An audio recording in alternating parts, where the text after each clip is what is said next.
针对这件代志，准头家是表示，目前因是联络袂到船长，不过已经有派人去中国直接。受这件代志的影响，澎湖含金门的渔船，昨昏去讨海的时阵，拢已经闪开限制水域。因那金门海巡规工嘛拢有加强巡逻和戒备。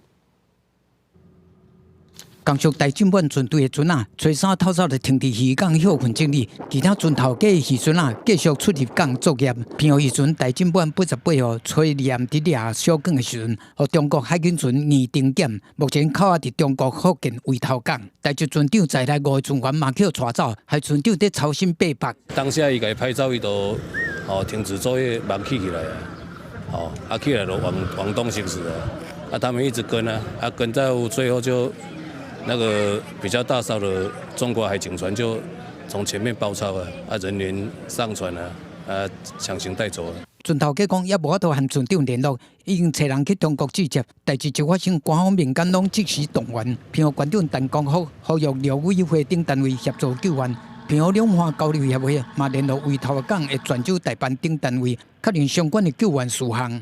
泉州的台办，还有泉州的海巡署。 跟国台办这边是不是他们出面可以去帮忙了解后续的如何去救援？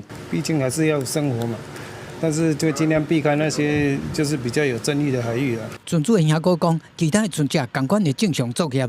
因为大金本88号去用扣啊，早起澎湖的渔船啊出港了，拢尽量闪开限制的水域。因为代志发生伫金门附近的海域，吹沙透早海面上也有几若只金门海钓船在作业，沿海甲港口边啊，有海巡人员在加强巡逻戒备。这个情形多少有一些影响，所以我在这边也呼吁我们在渔船在出海的时候，要尽量避开这个。 限制水域，不要去做一个无谓的纷争。